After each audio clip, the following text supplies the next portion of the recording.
ओम श्री सद्गुरु परमात्मने नमः। गलत अभ्यास का दुष्परिणाम। आज संसार में कितने ही ऐसे अभागे लोग हैं जो श्रृंगार रस की पुस्तकें पढ़कर, सिनेमाओं के कुप्रभाव के शिकार होकर स्वप्नावस्था या जागृत अवस्था में अथवा तो हस्तमैथुन द्वारा सप्ताह में कितनी ही बार वीर्यनाश कर लेते हैं। शरीर और मन को ऐसी आदत डालने से वीर्याक्षय बार बार खाली होता रहता है। उस वीर्याक्षय को भरने में ही शारीरिक शक्ति का अधिकतर भाग व्यय होने लगता है, जिससे शरीर को कांतिमान बनाने वाला ओज संचित ही नहीं हो पाता और व्यक्ति शक्तिहीन, ओजहीन और उत्साह शून्य बन जाता है। ऐसे व्यक्ति का वीर्य पतला पड़ता है। यदि वह समय पर अपने को न संभाल सके तो शीघ्र ही वह अवस्था आ जाती है कि उसके अंडकोश वीर्य बनाने में असमर्थ हो जाते हैं। फिर भी यदि थोड़ा बहुत वीर्य बनता है तो वह भी पानी जैसा ही बनता है, जिसमें संतानोत्पत्ति की ताकत नहीं होती। उसका जीवन नहीं रहता। ऐसा व्यक्ति की हालत मृतक जैसी हो जाती है। सब प्रकार के रोग उसे घेर लेते हैं। कोई दवा उस पर असर नहीं कर पाती। वह व्यक्ति जीते जी नरक का दुख भोगता रहता है। शास्त्रकारों ने लिखा है, आयुष तेजो बलम वीर्य प्रज्ञा श्रेष्ठ महद यश पुण्यम च प्रीतिमत्वम च हन्यते ब्रह्मचर्या। आयु, तेज, बल, वीर्य, बुद्धि, लक्ष्मी, कीर्ति, यश तथा पुण्य और प्रीति, ये सब ब्रह्मचर्य का पालन न करने से नष्ट हो जाते हैं। वीर्य रक्षण सदैव स्तुत्य, इसलिए वीर्य रक्षा स्तुत्य है।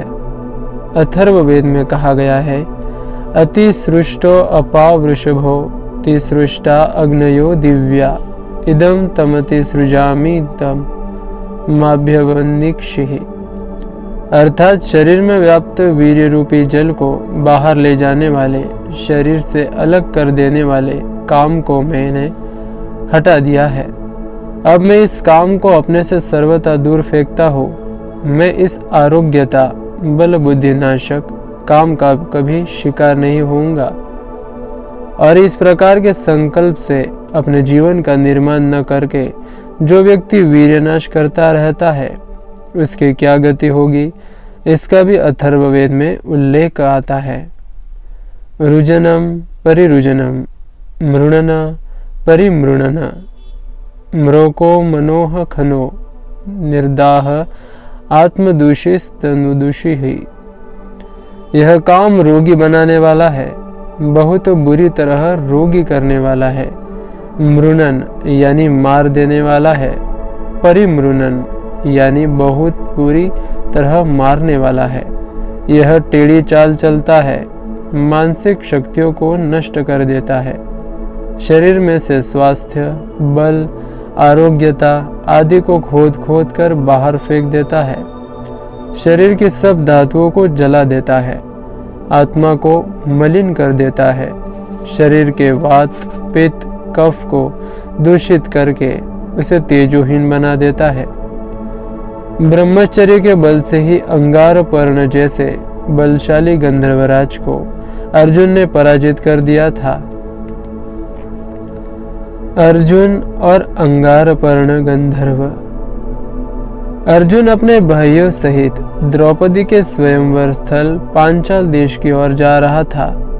तब बीच में गंगा तट पर बसे सोमाश्रयान तीर्थ में गंधर्वराज अंगारपर्ण चित्ररथ ने उसका रास्ता रोक दिया। वह गंगा में अपनी स्त्रियों के साथ जल क्रीड़ा कर रहा था।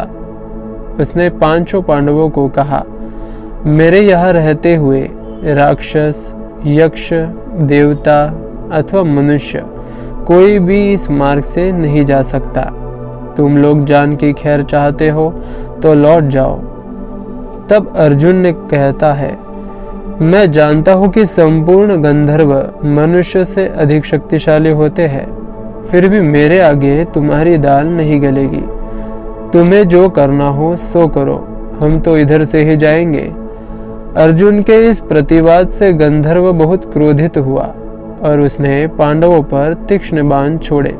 अर्जुन ने अपने हाथ में जो जलती हुई मशाल पकड़ी थी, उसी से उसके सभी बाणों को निष्फल कर दिया। फिर गंधर्व पर आग्नेय अस्त्र चला दिया।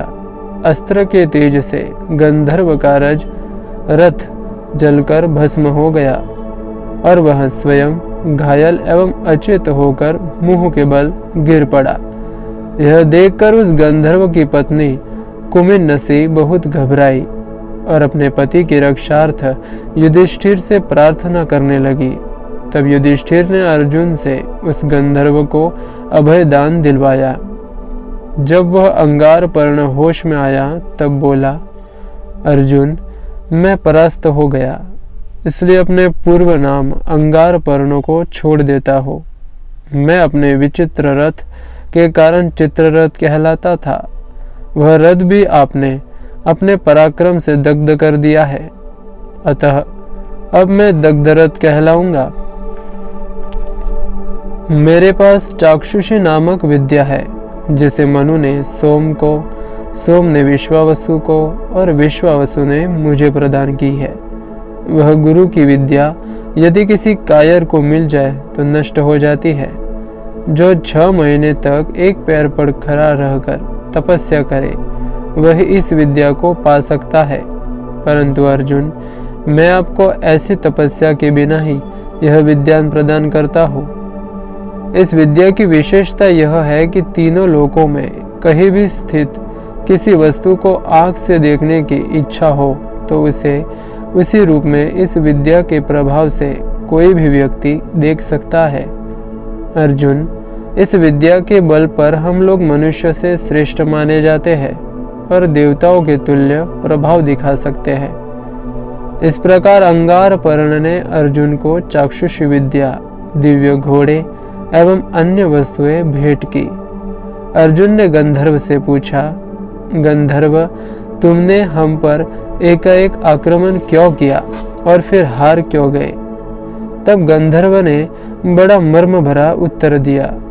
उसने कहा, शत्रुओं को संताप देने वाले वीर, यदि कोई कामासक्त क्षत्रिय रात में मुझसे युद्ध करने आता तो किसी भी प्रकार जीवित नहीं बच सकता था, क्योंकि रात में हम लोगों को बल और भी बढ़ जाता है। अपने बाहुबल का भरोसा रखने वाला कोई भी पुरुष जब अपनी स्त्री के सम्मुख किसी के द्वारा अपना तिरस्कार होते देखता है तो सहन नहीं कर पाता। मैं जब अपनी स्त्री के साथ जल क्रीड़ा कर रहा था तभी आपने मुझे ललकारा, इसलिए मैं क्रोधाविष्ट हुआ और आप पर बाण वर्षा की। लेकिन यदि आप यह पूछो कि मैं आपसे पराजित क्यों हुआ, तो इसका उत्तर है, ब्रह्मचर्य परो धर्मम सचापि नियत स्वयि यस्मात् तस्मादहं पार्थ रणेस्मि विजित स्वया। ब्रह्मचर्य सबसे बड़ा धर्म है और वह आप में निश्चित रूप से विद्यमान है, हे कुंती नंदन, इसलिए युद्ध में मैं आपसे हार गया हूँ। महाभारत आदि पर्वनि चैत्ररथ पर्व 71। हम समझ गए कि वीर्य रक्षण अति आवश्यक है। अब वह कैसे हो, इसकी चर्चा करने से पूर्व एक बार ब्रह्मचर्य का तात्विक अर्थ ठीक से समझ ले। ब्रह्मचर्य का तात्विक अर्थ। ब्रह्मचर्य शब्द बड़ा चित्ताकर्षक और पवित्र शब्द है। इसका स्थूल अर्थ तो यही प्रसिद्ध है कि जिसने शादी नहीं की है, जो काम भोग नहीं करता है, जो स्त्रियों से दूर रहता है, आदि आदि। परंतु यह बहुत सतही और सीमित अर्थ है। इस अर्थ में केवल वीर्य रक्षण ही ब्रह्मचर्य है, परंतु ध्यान रहे, केवल वीर्य रक्षण मात्र साधना है, मंजिल नहीं। मनुष्य जीवन का लक्ष्य है अपने आप को जानना, अर्थात आत्म साक्षात्कार करना। जिसने आत्म साक्षात्कार कर लिया वह जीवन मुक्त हो गया। वह आत्मा के आनंद में, ब्रह्मानंद में विचरण करता है। उसे अब संसार से कुछ पाना शेष नहीं रहा। उसने आनंद का स्रोत अपने भीतर ही पा लिया है। अब वह आनंद के लिए किसी भी बाहरी विषय पर निर्भर नहीं है। वह पूर्ण स्वतंत्र है। उसकी क्रियाएं सहज होती है। संसार के विषय उसकी आनंदमय आत्मिक स्थिति को डोलायमान नहीं कर सकते। वह संसार के तुच्छ विषयों की पोल समझकर अपने आनंद में मस्त हो इस भूतल पर विचरण करता है। वह चाहे लंगोटी में हो, चाहे बहुत से कपड़ों में, घर में रहता हो चाहे झोपड़े में, गृहस्थी चलाता हो चाहे एकांत जंगल में विचरता हो। ऐसा महापुरुष ऊपर से भले कंगाल नजर आता हो, परंतु भीतर से शहंशाह होता है, क्योंकि उसकी सब वासनाएं, सब कर्तव्य पूरे हो चुके हैं। ऐसे व्यक्ति को, ऐसे महापुरुष को वीर रक्षण करना नहीं पड़ता, सहज ही होता है। सब व्यवहार करते हुए भी उनकी हर एक समय समाधि रहती है। उनकी समाधि सहज होती है, अखंड होती है। ऐसा महापुरुष ही सच्चा ब्रह्मचारी होता है, क्योंकि वह सदैव अपने ब्रह्मानंद में अवस्थित रहता है।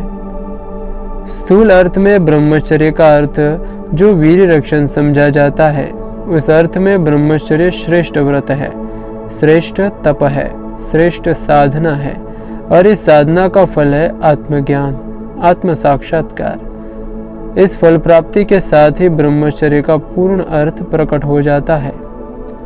जब तक किसी भी प्रकार की वासना शेष है, जब तक कोई पूर्ण ब्रह्मचार्य को उपलब्ध नहीं हो सकता, जब तक आत्मज्ञान नहीं होता, तब तक पूर्ण रूप से वासना निवृत्त नहीं होती। इस वासना के निवृत्ति के लिए, अंतःकरण की शुद्धि के लिए, ईश्वर की प्राप्ति के लिए, सुखी जीवन जीने के लिए, अपने मनुष्य जीवन के सर्वोच्च लक्ष्य को प्राप्त करने के लिए, यह कहो परमानंद की प्राप्ति के लिए, कुछ भी हो, वीर रक्षण रूपी साधना सदैव सब अवस्थाओं में उत्तम है, श्रेष्ठ है और आवश्यक है। वीर रक्षण कैसे हो, इसके लिए यहाँ हम कुछ स्थूल और सूक्ष्म उपायों की चर्चा करेंगे। वीर रक्षा के उपाय। सादा रहन सहन बनाएं। काफी लोगों को यह भ्रम है कि जीवन तड़क भड़क वाला बनाने से वे समाज में विशेष माने जाते हैं।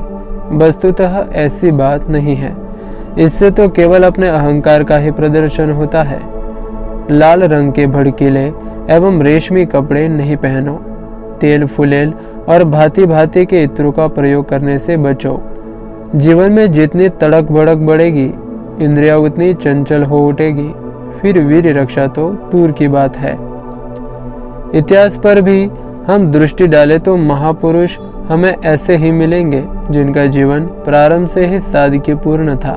सादा रहन सहन तो बड़प्पन का द्योतक है। दूसरों को देखकर उनकी अप्राकृतिक व अधिक आवश्यकताओं वाली जीवन शैली का अनुसरण नहीं करो। उपयुक्त आहार। ईरान के बादशाह वहमन ने एक श्रेष्ठ वैद्य से पूछा, दिन में मनुष्य को कितना खाना चाहिए? 100 दिराम अर्थात 31 तोला। वैद्य बोला, इतने से क्या होगा? बादशाह ने फिर पूछा। वैद्य ने कहा, शरीर के पोषण के लिए इससे अधिक नहीं चाहिए। इससे अधिक जो कुछ खाया जाता है वह केवल बोझा ढोना है और आयुष्य खोना है। लोग स्वाद के लिए अपने पेट के साथ बहुत अन्याय करते हैं, ठूस ठूस कर खाते हैं। यूरोप का एक बादशाह स्वादिष्ट पदार्थ खूब खाता था। बाद में औषधियों द्वारा उल्टी करके फिर से स्वाद लेने के लिए भोजन करता रहता था। वह जल्दी मर गया।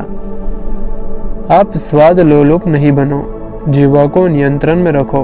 क्या खाए, कब खाए, कैसे खाए और कितना खाए, इसका विवेक नहीं रखा तो पेट खराब होगा, शरीर को रोग घेर लेंगे, वीरनाश को प्रोत्साहन मिलेगा और अपने को पतन के रास्ते जाने से नहीं रोक सकोगे। प्रेम पूर्वक शांत मन से पवित्र स्थान पर बैठकर भोजन करो। जिस समय नासिका का दाहिना स्वर सूर्य नाड़ी चालू हो उस समय किया गया भोजन शीघ्र पच जाता है, क्योंकि उस समय जठराग्नि बड़ी प्रबल होती है। भोजन के समय यदि दाहिना स्वर चालू नहीं हो तो उसको चालू कर दो। इसकी विधि यह है, वाम कुक्षी में अपने दाहिने हाथ की मुट्ठी रखकर कुक्षी को जोर से दबाओ या बाई वाम करवट लेट जाओ। थोड़ी ही देर में दाहिना यानी सूर्य स्वर चालू हो जाएगा। रात्रि को बाई करवट लेकर ही सोना चाहिए। दिन में सोना उचित नहीं, किंतु यदि सोना आवश्यक हो तो दाहिनी करवट ही लेटना चाहिए।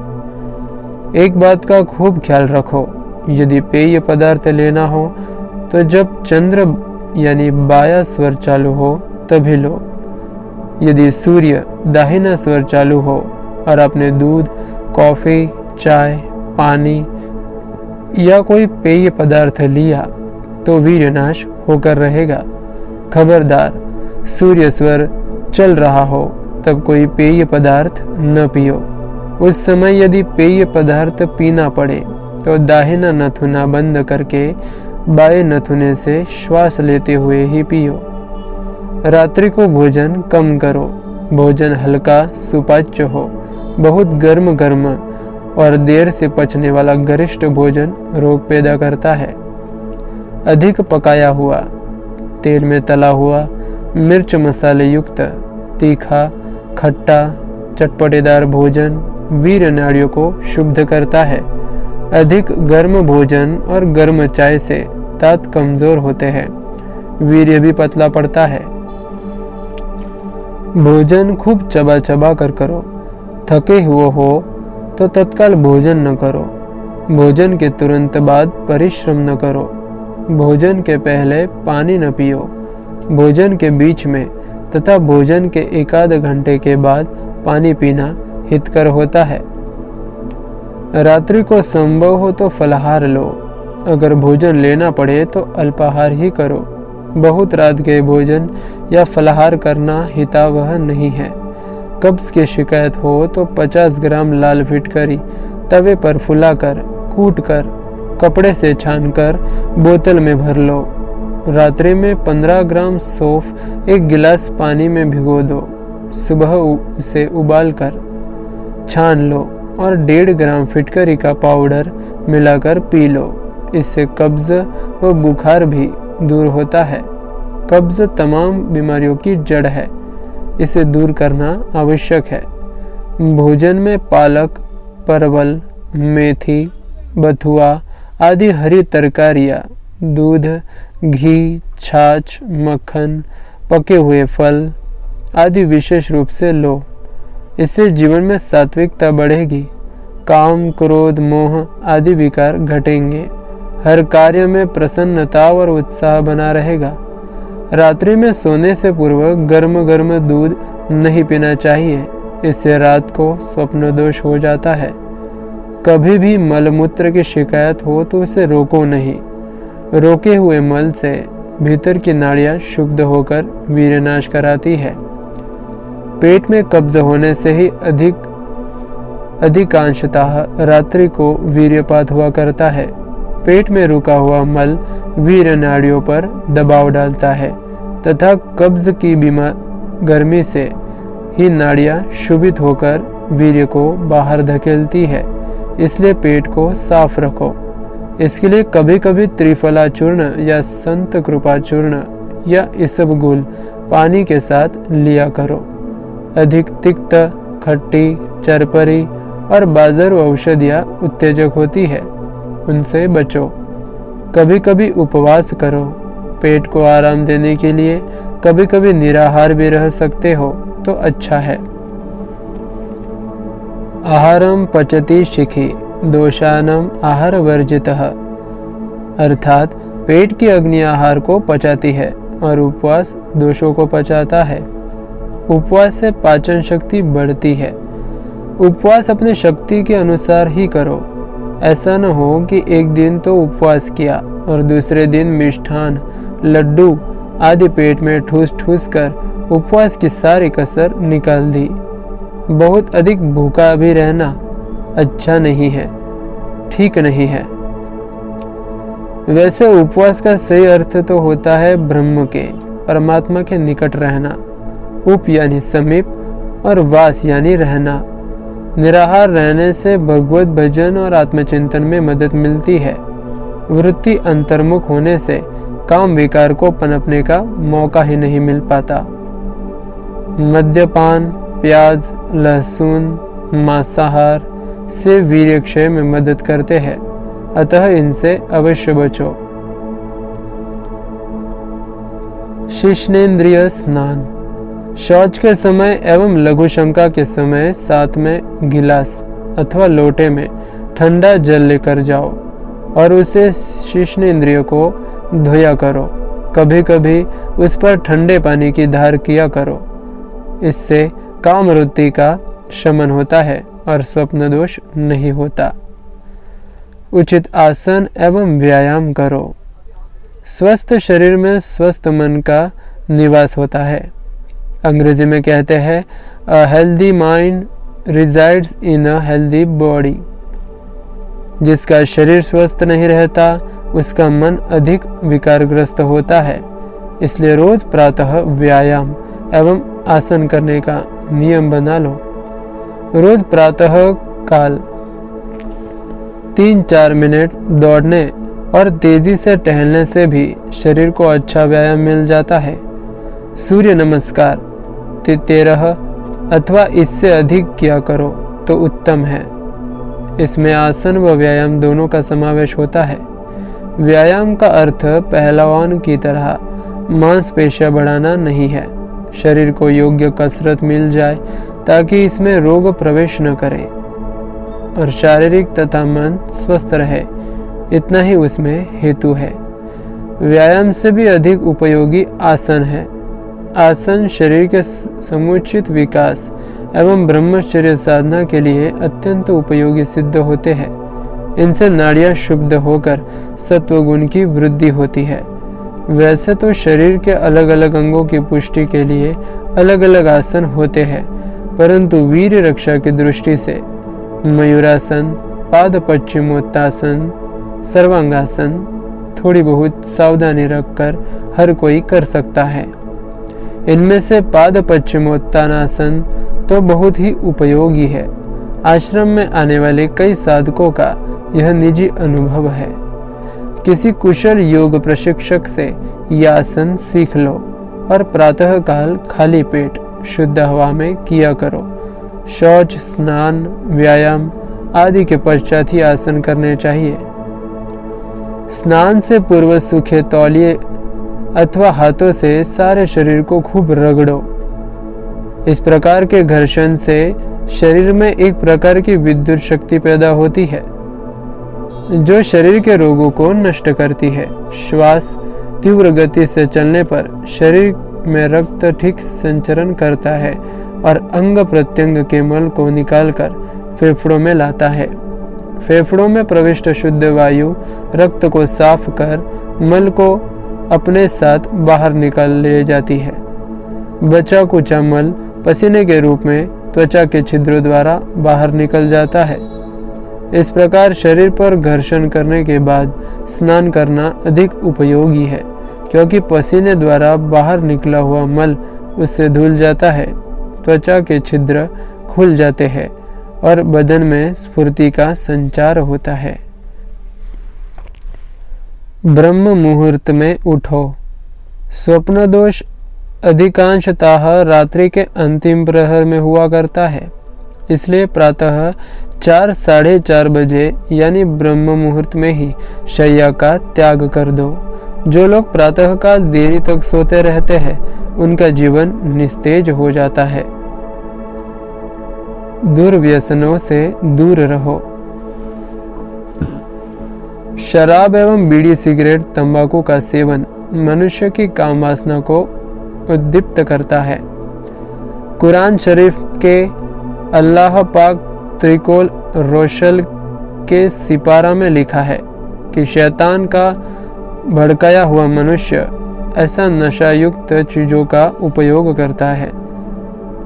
ऐसे व्यक्ति से अल्लाह दूर रहता है, क्योंकि यह काम शैतान का है और शैतान उस आदमी को जहन्नुम में ले जाता है।